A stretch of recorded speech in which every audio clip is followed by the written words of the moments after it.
Vishnu Prabhu, can you put Gauranga Darshan Prabhu on the screen? Yes, Prabhuji. Like, I think once he starts sharing his screen, Prabhuji, I think it should be all right. Like, it will automatically come. Like. Okay. Thank you so much, Prabhu. Thank you. Yeah. So we welcome no everyone. We welcome everyone, including Gauranga Darshan Prabhu. It's a high privilege, honor for us that he authored 27 books and is disciple of Radhanath Swami Maharaj, and also he has done his masters from IISc Bangalore, and he dedicated his life for ISKCON movement, Srila Prabhupada mission. And if you read, actually, I'm quite last 3-4 years, I have been reading his books. Like Subodhini series is so awesome. If you read his books on Srimad Bhagavatam, Chaitanya Charitamrita, nectar of instruction, nectar of devotion. So Subodhini, so he made it like a baby food, make it easy. Because when you, Srila Prabhupada make it easy and he make it easier or easiest. I can say in that way. Lot of diagrams, lot of color pictures. It is so much pleasant. So I will not take much more time. So we welcome Gauranga Darshan Prabhu. It's a high honor, privilege for us that such a small group. I know that few participants also join later. So today's topic, I just repeat today's topic, that is Srimad Bhagavatam 2.10.1. Sri Sukha Uvacha Atra Sarga Visarjasya Sthanam Poshanam Utaha Manmantara Ishanu Katha Nirodha Muktir Ashraya. So he will give the overview of Srimad Bhagavatam, entire Srimad Bhagavatam, and why Srimad Bhagavatam is called MahaPuran, and why it is MahaPuran, not only Puran, MahaPuran. So he will explain to us. So over to His Grace Gauranga Darshan Prabhu. Thank you, Jayant Prabhu. Hare Krishna. Om Namo Bhagavate Vasudevaya. Om Namo Bhagavate Vasudevaya. Om Namo Bhagavate Vasudevaya. Om Ajnanatimmirandhasya Jnananjana Shalakaya Chakshurunmilitam Yena Tasmai Shri Gurave Namaha. Namo Vishnupadaya Krishna Presthaya Bhutale Srimate Bhaktivedanta Swami iti namine. Namaste Saraswati Deve Gauravani Pracharini Nirvisesha Sunyavadi Paschatya Desatarini. Jai Sri Krishna Chaitanya Prabhu Nityananda Shri Advaita Gadadhara Shri Vasadi Gaura Bhakta Vrinda. Hare Krishna Krishna Krishna Hare Hare Hare Rama Rama Rama Hare Hare. Hare Krishna. Hare Krishna Prabhuji. I welcome all the devotees for this special session on the 10 topics of Srimad Bhagavatam. So we'll discuss the glory of Srimad Bhagavatam and very briefly the contents of Bhagavatam from the perspective of 10 topics in the next few minutes. So Srimad Bhagavatam is non-different from Krishna. When Krishna appears in the form of a fish, he is called Matsyavatar. When he appears as a Brahmana boy, he is Vamanavatar. And when he appears as a wild boar, he is Varahavatar. And as a human being, he is called Rama, Krishna. Okay. When he appears as a swan, he is called Hamsavatar. Similarly, when Krishna appears in the form of a book, he is Granthavatar, Grantharaj, Srimad Bhagavatam. Okay. So, Lord Chaitanya Mahaprabhu says, Aradhyo Bhagavan Vrajesha Tanayastadhama Vrindavanam Ramya Kachidupasana Vrajabadhu Vargenaya Kalpita Srimad Bhagavatam Pramana Mamalam Prema Pumartho Mahan Shri Chaitanya Mahaprabhor Matamidam Tatradara Naparaha Aradhyo Bhagavan Vrajesha Tanayah. So our most worshipable deity is Krishna, who appeared as the son of Nanda Maharaj, Vrajesha Tanayah. And the highest spiritual abode is Vrindavanam, Tadhama Vrindavanam, Ramya Kachidupasana Vrajabadhu Vargenaya Kalpita. And the best form of worship done to Krishna is done by the gopis of Vrindavan. They are the topmost worshippers of Krishna. And Srimad Bhagavatam Pramanam Amalam.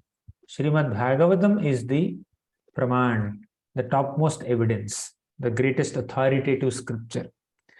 And Artha, Prema Pumartho Mahan, means the purpose of life is to develop love for Krishna. So these are the 5 conclusive opinions of Lord Chaitanya Mahaprabhu, according to Srinath Chakravarti's commentary called Chaitanya Matta Manjusha commentary. Okay. So Mahaprabhu held these 5 objects to be the highest. So Vyasadeva has written so many scriptures. He wrote the Vedas, he wrote the Puranas, he wrote the Upanishads, he wrote even Mahabharata, but he was not very satisfied. Veda Shastra Purana Kahiya Veda Vyas Tathapi Chittera Nahi Payena Prakash. So although he wrote Vedas, Shastras, Puranas, he felt a sense of incompleteness. He was not happy. Yakhane Shri Bhagavata Jihvaya Spurila Tatakshane Chitta Vritti Prasanna Hayila. So, but when he wrote Srimad Bhagavatam, his heart became completely satisfied. Vyasadeva wrote Srimad Bhagavatam at the maturity of his knowledge. So, Bhagavatam is considered the crown jewel of all scriptures. Bhagavatam is considered the essence of all scriptures. And it is a natural commentary on the Vedanta Sutras. Means, Vyasadeva has written Vedanta Sutras and he himself explained those Vedanta Sutras in the form of Srimad Bhagavatam. Generally, an author writes a book and another person gives an explanation to the book. But here, something special has happened. So, author wrote Vedanta Sutras and he himself wrote a commentary, Bhashya, that is Srimad Bhagavatam. Krishne svadhamopagate dharmagnanadibhissaha kalau nashtadrisham esha puranarko dhunoditaha. So when Krishna went back to his abode, after descending on this planet and performing so many pastimes, Krishna went back to his spiritual abode along with Dharma and Dharma Gnanadibhisaha, Dharma and Gnana. So after going back, he again came back in the form of Srimad Bhagavatam to show direction to the misdirected civilization of Kali Yuga. Okay. So Kali Yuga people are short-lived and misguided. To show light towards those people who are suffering in the darkness of ignorance of Kali Yuga, Lord has appeared in the form of Srimad Bhagavatam. Okay. Now let's get into the main topic, the structure of Srimad Bhagavatam. I was asked by the organizers to speak on how Srimad Bhagavatam is a MahaPurana that has 10 major topics. Even before entering that, let's discuss from Padma Purana how Srimad Bhagavatam is not different from Krishna. Padau yadiyau prathama dvitiyau tritiya turyau kathitau yaduru nabhistatha panchama eva shashto bhujantaram dor yugalam tathanyau kanthastu rajan navamo yadiyo mukhara vindam dashamah prafillam ekadasho yasya lalata pattam shiropi tudva dasha eva bhati padau yadiyo prathama dvitiyo. The first 2 cantos of Bhagavatam are compared to the divine lotus feet of Krishna. Tritiya turyau kathitau yaduru. The 3rd and 4th cantos are like the thighs of Krishna. Nabhistatha Panchama Eva Shashtho. So Nabhi, the lotus navel of the Lord, represents the fifth canto. And Shashto Bhujantaram, Bhuja means shoulders, Bhujantaram means that which is enclosed within the shoulders, which is chest. So the sixth canto of Srimad Bhagavatam is the chest of the Lord. And Dod Yugalam Tathanyo, then the two hands, two arms of the Lord are the seventh and eighth cantos. Kantastu Rajan Navamo Yadiyu, the Lord's throat is compared to the ninth canto. Mukharavindam Dashamaha Prafullam, the beautiful face of the Lord is the 10th canto of Bhagavatam. Ekadasho Yasya Lalata Pattam. Okay. And the forehead of the Lord is the 11th canto, and the head is the 12th canto. Okay. So, the continuation of this series of shlokas. Tamadi Devam Karuna Nidhanam Tamala Varnam Suhitavataram Apara Samsara Samudra Setum Bhajamahe Bhagavata Swarupam Tamadi Devam Karuna Nidhanam. So the Lord is Adideva, the Supreme Godhead. Karuna Nidhanam is an ocean of compassion. Tamala Varanam, he also appears in the complexion of Tamala tree, blue Tamala tree. Suhitavataram, his avatar in the form of Bhagavatam is to cause great welfare to all of us.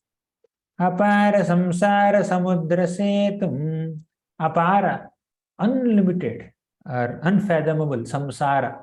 Samudra setum. The Lord in the form of Bhagavatam is actually a bridge that helps us cross over this ocean of material existence. Generally, you can't make a bridge across the ocean. Only Lord Ramachandra has made a bridge along with floating stones. Okay, but making a bridge across the ocean is not a small thing. This morning, our dear friend Madhav Gopal Prabhu was discussing the story of floating stones. So, Apara Samsara Samudra Setum. Setu means a bridge. Samsara Sagara. Apara Samsara means the Samsara, the ocean of birth and death, which is like a shoreless ocean, can easily be crossed over with the bridge of Srimad Bhagavatam. Bhajamahe Bhagavata Swarupam. Let us offer obeisances unto that Lord who appeared in the form of Bhagavatam. So, Bhagavatam is not different from Krishna. All the 12 cantos of Srimad Bhagavatam are compared with various limbs of Krishna's body. And that Bhagavatam, that has 12 cantos, have 10 topics. It has 10 topics. What are they? Atra sargo visargascha sthanam poshanamutayah manvantaresha nukatha nirodho muktirashrayah. Atra means in this book, Srimad Bhagavatam, there are 10 topics. What are they? Sarga, creation done by the Lord. Visarga means the secondary creation done by Brahma and Prajapatis. Okay. Sthanam means the geography of the universe, the creation of different planets within the universe and positioning of different living entities in those planets. Poshanam means how the Lord gives protection to all of us, to devotees. Utayaha, uti means inclination to do something. We'll discuss in greater detail. I'm just giving meanings. Manvantara means the reigns of Manus. Ishanukatha means the stories of the Lord and his devotees. Nirodha means annihilation, destruction. Mukti means liberation. Ashraya means shelter, supreme shelter, which is Krishna. Okay. So these are the 10 topics of Srimad Bhagavatam. Now let us discuss how these 10 topics of Bhagavatam are covered in the 12 cantos of Srimad Bhagavatam. So this is the subject matter for discussion today. So now, first 2 cantos. You want me to show them one by one? It's okay, right? This is the whole class. This Yes, one Prabhu. slide is the full class. Thank you, Prabhu. Thank you. So nice. Yeah. So now Bhagavatam first and second cantos are compared with Krishna's lotus feet. We discussed it based on the shlokas from Padma Purana.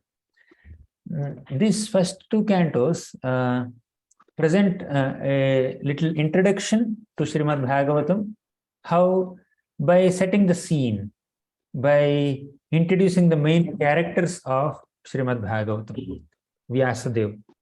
So Bhagavatam first canto describes the backstories of Vyasadeva, Narada Muni, Krishna, Pandavas, Parikshit, Sukadeva Goswami.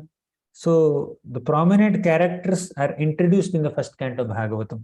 It's like a nice introduction of characters of a movie, okay, like that. So that is lotus feet. Now one may think that first canto doesn't have Sukadeva Goswami speaking. Sukadeva Goswami doesn't speak in the first canto. He speaks from the second canto. And first canto doesn't have the major pastimes of Krishna. Okay. So one may think that, oh, first canto is not actually part of Bhagavatam. It's just an introduction. It's not a part of the book. Because Sukadeva Goswami started speaking from second canto. No, not like that. First canto is also part of Bhagavatam. Now, these 10 topics of Bhagavatam that we discussed today are present in all the 10 cantos of Bhagavatam with various degrees of emphasis. Okay. So, although first canto is nicely introducing us to various topics, still, first canto also has a discussion of Sarga, Visarga, Poshana, definitely. Ashraya, surely Ashraya is there. Krishnastu Bhagavan Swayam. That's a description of Ashraya Tattva. So, in this way, we can see all the 10 topics of Bhagavatam present in all the 12 cantos of Bhagavatam with prominence to a particular topic. More prominence to one particular topic in one canto. Okay. So that is there. Nevertheless, by a careful study of Bhagavatam, we see that these topics are present in some topics more prominently than in some cantos, more prominently than in other cantos. So first two cantos talk about introduction, some sarga, means creation done by the Lord, visarga a little bit, and poshanam and ashraya. So third and fourth cantos are compared to the thighs of the Lord.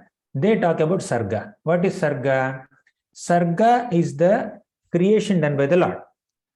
In the beginning of the creation, Lord breathes. Mahavishnu breathes out, and from the bodily pores of Mahavishnu, millions of universes come out. So that is Sarga. In fact, before manifestation of millions of universes, the ingredients for the manifestation came out. Earth, water, fire, air, ether, 5 tanmatras, then senses, knowledge senses, then working senses. All this just came out. And that appearance of all these ingredients of the universe and the formation of the universe is a part of Sarga, which is carried out by the Lord directly. Then Visarga is the creation done by Brahma and Prajapatis. Okay. So these are prominently discussed in the third canto of Bhagavatam and even fourth canto. And this also contains some pastimes of Varahadev and all. Then fifth canto is compared with the navel of the Lord, and it presents the topic of Sthanam. Sthanam means the geography of the universe. So the Lord has created the universe. Brahma has created the different planets and devatas and different living beings within the universe. Now the souls must enter into the bodies of different species, and they must be positioned in different planets in the universe according to their consciousness, according to their preference, isn't it? So the positioning of different living beings in different planets of the universe is called Sthanam. Okay, this is called Sthanam. So that is there in the fifth canto, second half. Then sixth canto represents the chest of the Lord, that has Poshana. What is Poshana? Poshana means the protection given by the Lord to the devotees. Even if they sometimes transgress some moral codes and some kind of protocols and principles, the Lord is kind enough to protect them. So that is discussed in the 6th canto through the examples of Ajamil. Ajamil did some mistake. Indra did some mistakes in the 6th canto. Chitraketu Maharaj also did some mistakes, small mistakes. Some are big, some are small. But still, the Lord is there to protect all of them. That is Poshana. So, even when the devotees sometimes do some mistakes, Krishna accommodates them. Apichet suduracharo bhajate mam ananya bhag. So that is the 6th canto. Then 7th canto Bhagavatam presents the topic of Uti. Uti means inclination. The inclination is of two types, auspicious and inauspicious. Auspicious inclination is to perform bhakti unto Krishna. Inauspicious inclination is to perform some demoniac activities, isn't it? So,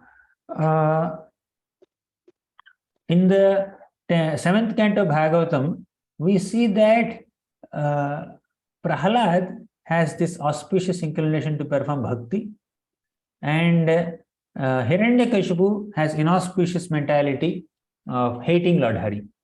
So that is discussed in the 7th canto. Further, 7th canto, last 5 chapters discuss mixed bhakti. That is Varnashram. Fine. Pure bhakti done by Prahlad and atheism of Hiranyakashipu and mixed bhakti of the followers of Varnashram system. Okay. That is 7th canto. Then 8th canto and 9th canto. 8th canto also represents an arm of the Lord, and that has different manvantras. We'll discuss it little later. 8th canto discusses manvantras, and 9th canto presents different topics of the Lord and the devotees in the form of Ishanukatha. So Ishanukatha means the topics of the Lord and his devotees, especially in the 9th canto Bhagavatam, we find this Ishanukatha, which is what is that? A description of the Sun dynasty and Moon dynasty.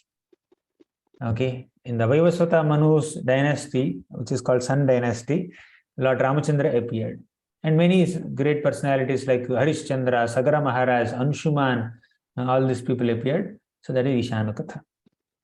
And Moon dynasty, Yayati, story of Yayati, then Pururava, then we also have in the 9th canto Sobhari Muni's episode, Ambarish Maharaj's episode. All these are present in 9th canto as a part of Ishanukatha.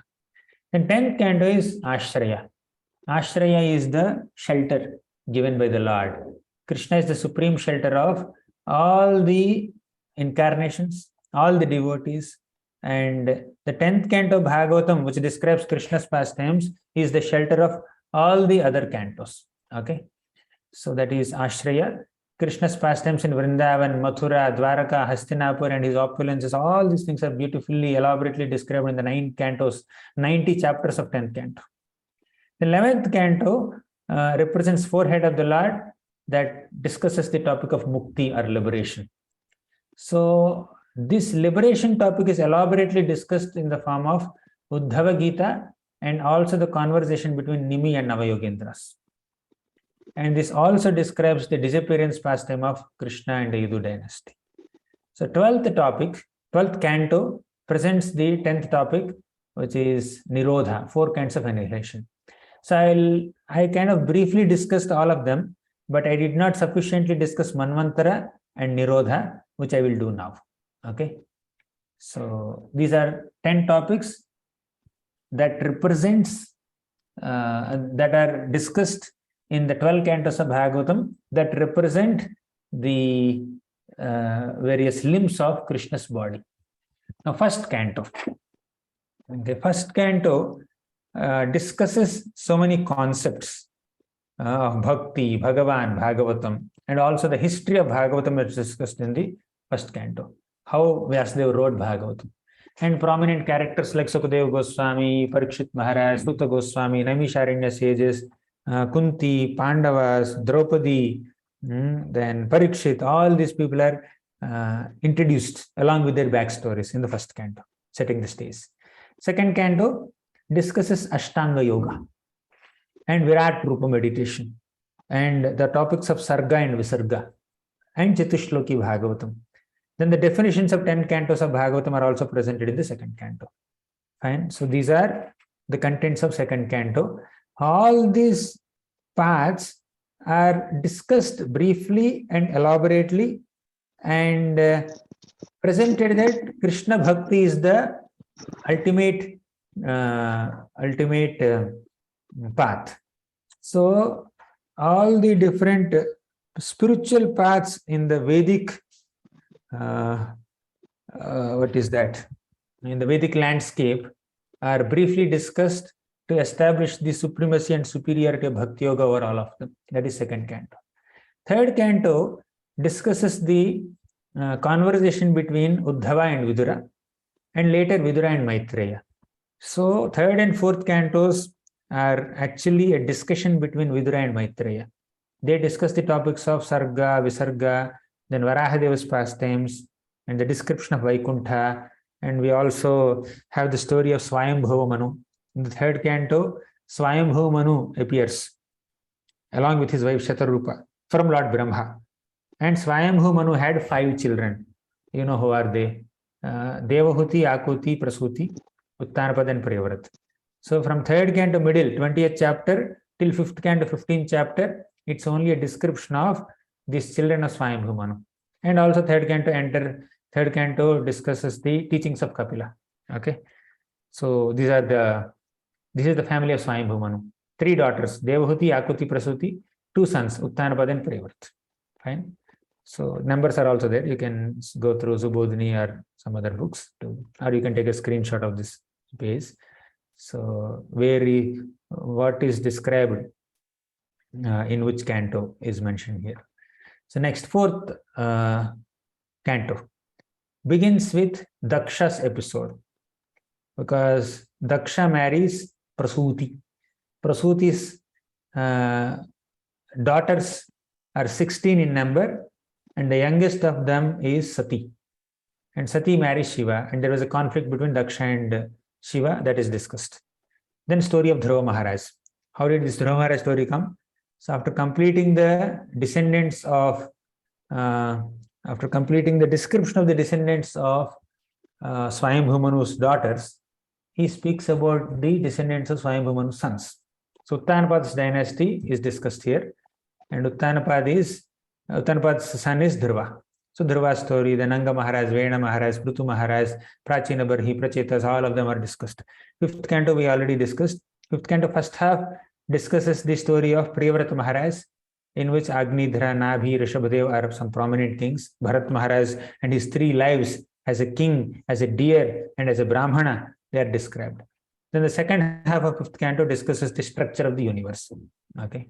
Now sixth canto, this is structure of universe. So we can, it is not a cosmology class. You can just see and appreciate, and we'll move ahead.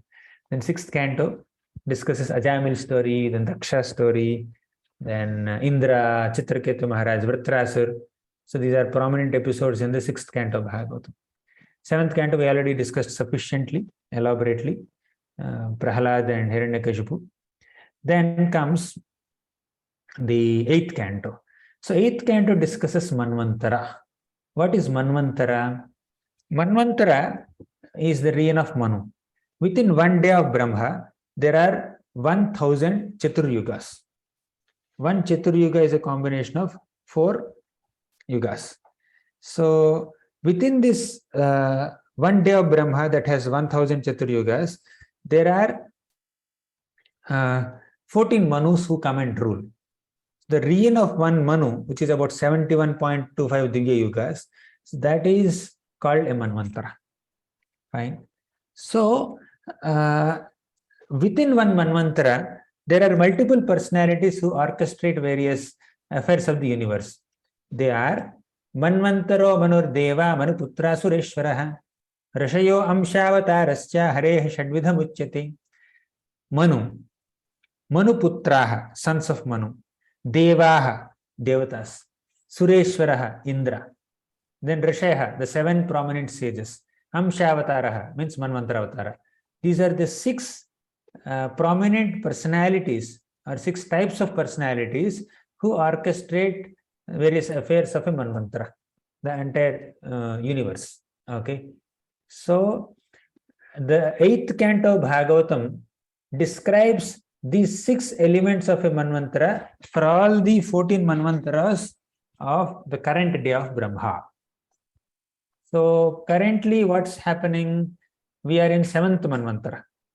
So there are 6 past Manvantaras and 7 future Manvantaras and the current Manvantara. In each of these Manvantaras, who are the Manus, who are Manuputras, who are the Devatas, all these are posts. They are not permanent. In one Manvantara, there is one Indra. In the next Manvantara, another Indra will come. Okay. So Saptarishis are there in first Manvantara. They keep changing in the next Manvantara. So like that, Saptarishis are also posts. Okay. So all these are discussed. So now, as a part of discussion, Sukadeva Goswami speaks about 4th Manvantara. In that he says the Lord has saved Gajendra from a crocodile. Then entire focus goes on Gajendra's pastime. Then he continues description of 5th and 6th Manvantaras. In the 6th Manvantara, the Lord produced nectar by churning the milk ocean. Then whole discussion goes on the story of Samudra Manthan. And from Samudra Manthan, story of Bali Maharaj is discussed. Vamanadev is discussed. So like that, 8th canto is a description of Manvantaras, but only names are given, but some pastimes are elaborately discussed at the request of Parikshit. Okay, that is 8th canto. The 9th canto, Ishan Katha, we discussed mainly Sun dynasty and Moon dynasty, and the prominent personalities like Bhagiratha, Rama, Sagara, Ambarisha, then Priyavrata, not Priyavrata, Pururava, Yati, Sobhari, all these personalities are discussed in the 9th canto. And 10th canto, as you know, that the Moon dynasty. 10th canto discusses the pastimes of Krishna and Vrindavan, Mathura, Dwaraka, Hastinapur, etc. And 11th canto, Mukti, 12th canto, Anirodha. This I need to discuss. So there are 4 types of Pralayas. That's what is discussed in the 12th canto. So what are the 4 types of Pralayas?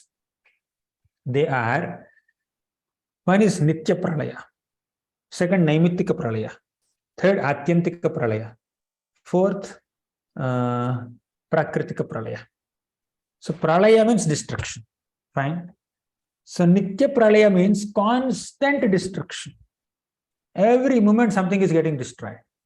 Now I'm sitting here, the cells within my body are getting destroyed. I'm getting older now. The body is getting older. Soul doesn't get older, body is getting older. Fine. So that constant deterioration of anything material is called Nitya Pralaya. If I keep a flower here, tomorrow it will fade. Now if I keep looking at the flower, I don't see any change. But I see the flower after 2 hours, there is a change. After 4 hours, there is a change. Next day, there is a change. So moment to moment, we may not be able to notice, but at periods, at intervals, we can definitely notice the deterioration that is caused. That is called Nitya Pralaya. Next is Naimittika Pralaya, occasional annihilation that happens at the end of day of Brahma. Then third is Prakritika Pralaya that happens at the end of life of Brahma. Then finally, we have Atyantika Pralaya that happens when our false ego is destroyed. That is liberation. Fine. So these are the 4 types of liberations discussed in the 12th canto of Bhagavatam. So we discussed the 10 topics of Bhagavatam as presented in the 12 cantos of Bhagavatam that represent the limbs of Krishna's transcendental body. That's why Srimad Bhagavatam is called MahaPuran. So by studying Srimad Bhagavatam, by discussing Srimad Bhagavatam, we come closer to Krishna. We become more and more dear to Krishna. We develop love for Krishna. Yasyam Vaishruyamanayam Krishne Paramapurushi Bhaktirutpadyate Pumsaha Shoka Moha Bhayapaha. So by hearing Srimad Bhagavatam, love for Krishna develops and our Shoka, Moha, Bhaya are destroyed. Thank you very much. Grantharaj Srimad Bhagavatam ki jai, Srila Prabhupada ki jai. Okay, Prabhu, we'll conclude here. Prabhuji, this slide also, one more, you please show that slide where that the canto and also mention that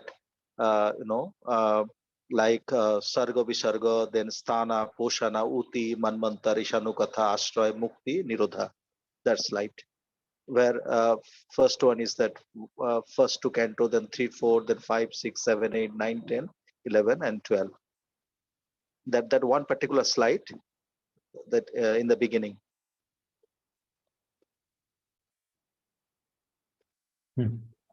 Yeah, this one probably this one. So 11 is the forehead, then Mukti, and then 10 lotus feet is the Ashray, and 12 is the Nirodha. Okay, so I have few queries. I just ask the participant if they have any queries they can ask, and later I will ask some questions, Prabhuji. So participants are requested to ask any questions, any elaboration you want to, or any clarification you want. So please ask questions, Prabhuji. Hare Krishna Prabhu, I want to ask a question. Thank you, Prabhuji, for your beautiful discourse. In such a short time, you concluded everything so beautifully. Thank you. So my question was actually on the 6th canto.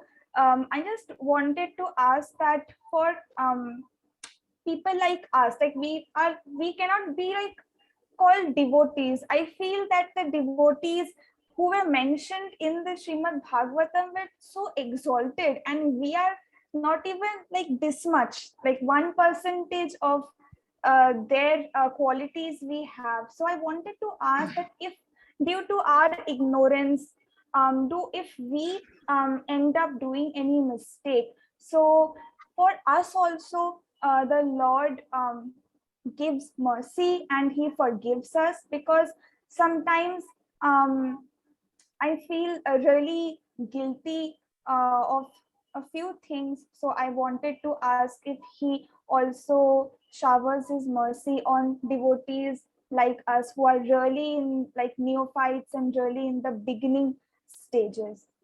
So yes, basically if the mistake is done occasionally and unintentionally, one deserves forgiveness. But if the mistake is done frequently and intentionally, then one may have to face the consequences. So Krishna doesn't penalize a devotee for some occasional and unintentional, that's a more accurate word, unintentional, accidental mistakes. But if someone is doing purposefully, definitely Krishna may have to give them some kind of punishment, token punishment, to purify them from the anarthas. But generally Krishna forgives. Thank you, Prabhu. Hare Krishna. Thank you, Hare Krishna. Hare Krishna Prabhuji. Hare Krishna Prabhuji, Yes, Dandavat please Pranam. go I ahead. want to ask one question. Thank you, Gauranga Darshan Prabhu, for an amazing lecture. It was very inspiring. So my question is, so I've been practicing Krishna consciousness from past 4 to 5 years, but I never knew the importance of reading Srimad Bhagavatam, Prabhuji, honestly. But I was reading small books of Prabhupada. But I heard one lecture of your conversation with this guy Samarendra Prabhu, where you were mentioning about spiritual nourishment once if you read systematically Bhagavatam. And I like that idea and point because currently I'm working in a software company. So from a materialistic point of view, if I observe life, every day life is only problems. I can observe that there is no solution or no real happiness or no guarantee or any hope from a materialistic point of view. But I recently purchased Bhagavatam, and Bhagavatam gives hope, it gives nourishment, it gives help. And also I was reading 7th canto of Bhagavatam, where Prahlad Maharaj says that all this material life is useless. Yeah, question. You had a question? Yeah. My question to you is like importance of reading Bhagavatam for a new devotee. And actually, Bhagavatam is like the nourishment and the only friend, and but that much faith and confidence is not yet developed for any of our Yeah, devotees. that faith and confidence are developed by hearing from those who have faith and confidence. When we hear from people and when we associate with people who have that faith will come to us. We cannot also order faith on Amazon. We can only inculcate faith by seeing those who have faith. Yeah, so and also importance of reading Bhagavatam system, like can we read it like sequentially, or can we read it any one part and focus on the pastime? Prabhupada says that we need to read Bhagavatam systematically, canto by canto, chapter by chapter, shloka by shloka. Yeah, occasionally, say Kartik is coming up now, you may want to read Damodar Lila, 10th canto, 9th chapter. Just for that occasion, you may open that chapter and then read, if you are inspired to read, or you may hear some lectures on that. But as far as our personal study is concerned, we should go canto by canto. So Narasimha Chaturdasi is coming. Fine, you may want to read Prahlad's prayer, 7th canto, 9th chapter, you may read. Occasionally, you may read like that, selected sections, but our regular study must be systematic. Sure, Prabhuji. So actually, Bhagavatam is like a friend now, Prabhuji. It can be our constant companion. Yes. Madeka bandho mat sangin, mad guru man mahadhana, man nistaraka mad bhagya, madananda namostute. Madeka bandho, Bhagavatam is my only relative. Mat sangi, my only companion. Mad guru, my spiritual master. Man mahadhana, my greatest treasure. Man nistaraka, my deliverer. Mad bhagya, my fortune. Mad ananda, my great happiness. Namostute. I offer dandavats. Sanatana Goswami says this. Okay. Yeah, nice. Thank you so much, Prabhuji. Because all other so-called friends are only creating more problems. Bhagavatam is the true friend, I feel. Yeah, thank you, Prabhuji. Yeah. Very. Thank you. We'll conclude here. Or anything else? I have a query. So, any questions?